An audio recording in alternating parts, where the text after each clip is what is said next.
going to record it. It's good. Are you there, Billy? Oh, hey guys. Hello, everybody. Yeah, you're on. Hey, how you doing? Yeah, how are you, anyway?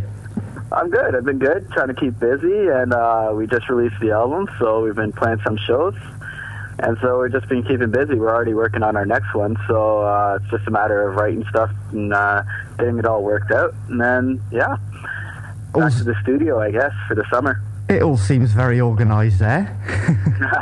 Of course, can never stop working. Well, last time we spoke, it was quite a while ago. It must be getting on for 2 years ago. And I've been reading various updates since then on your blogs and that kind of thing. A fair bit has happened. Firstly, a couple of lineup changes. Oh yeah, we've had a lineup change. We've been seeing our drummer, Michael Marucci, ended up moving out to Moncton with his girlfriend, and we parted ways with him, and we parted ways with our bass player.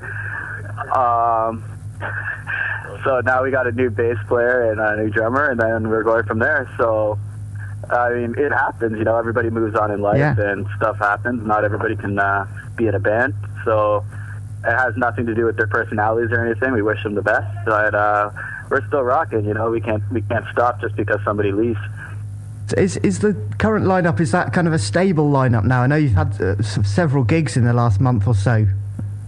Yep. The lineup we have now is actually it worked out because we moved from London back to Guelph, and it ended up that a bunch of my friends that I knew from back in like high school and middle school, and then we ended up meeting back up with them, and so it looks like a pretty solid lineup, at least people who want to do music as their career instead of as just a hobby, and that's exactly what we're looking for in members.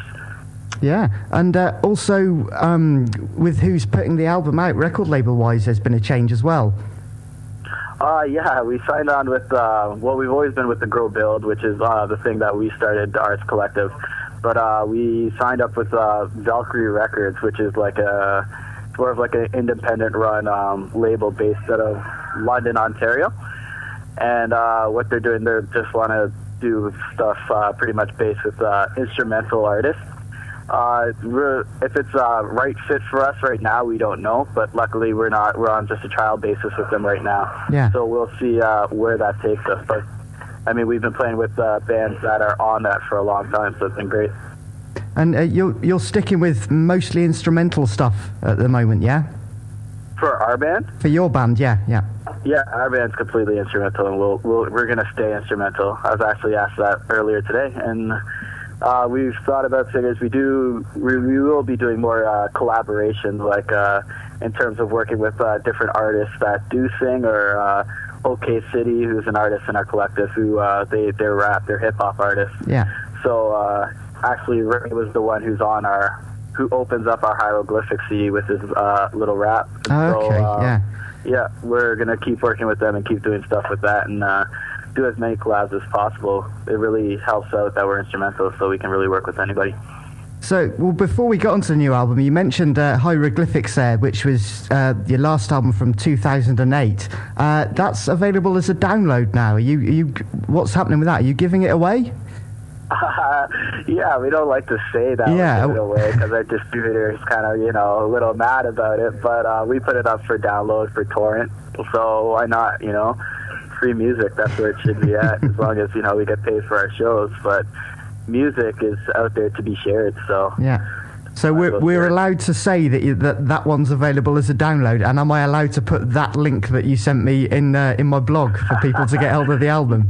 You can put that in your blog for sure. I mean, it is available to buy on our website on our buy space, but I mean, if need be, definitely take it for free. Okay. Well, the new album, Incoming Yage, that's available now. How long ago was that recorded? And was that before or after the change of personnel? It was before the change of personnel. It was recorded last summer, and it was good. It was fun to do, and yeah. Who else have you got there with you? Is that other band members like near in the background? Oh, no, they're just a couple of friends that I'm acting like goose, as we usually do to pass time. Okay. Yeah. Well, it's actually, Well, I was going to say that the first album, I think we mentioned this when you were on last time, it reminded me of bands like Mogwai. I certainly felt their influence on it, and you said they were a big influence. I haven't heard all of the new album yet, but what I have heard sounds a little bit harder. Do you think there's much of a difference in sound overall? Definitely. There's definitely a really, there's a lot of, as you said, it's a lot heavier in the album, and I think we got that from, I've been listening to, personally, a lot of bands, such as, like, Between the Buried and Me and Dillinger a lot. Yeah. And I think I've taken a lot of influence from that in terms of the way, my style of writing and the way I write. So, the album came out a little heavier, and our next one, it's still heavier still, but it's still like our Yage feel, so hopefully that works out good for us. I think it's a better sounding album. Not a better sounding album, it's a different sounding album. Yeah. Which kind of worked out in a good way. Like, I never want to be stuck to one style of writing or one kind of genre. I always want to keep pushing myself personally as a musician as well as the band. So that's what we keep doing. Just keep trying to evolve and keep trying to keep trying to push our sound and evolve our sound, so it's not the same old sound, the same old Yage that you're always hearing.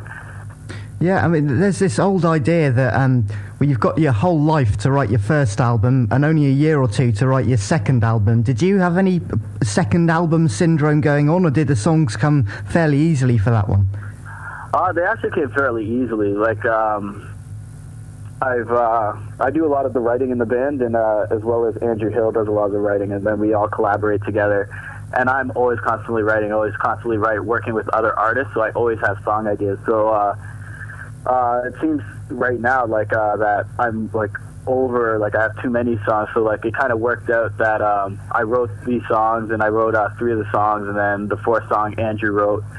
And, yeah, they kind of just came together really naturally, really quickly. And so it's like we've never really pushed to write. Yeah.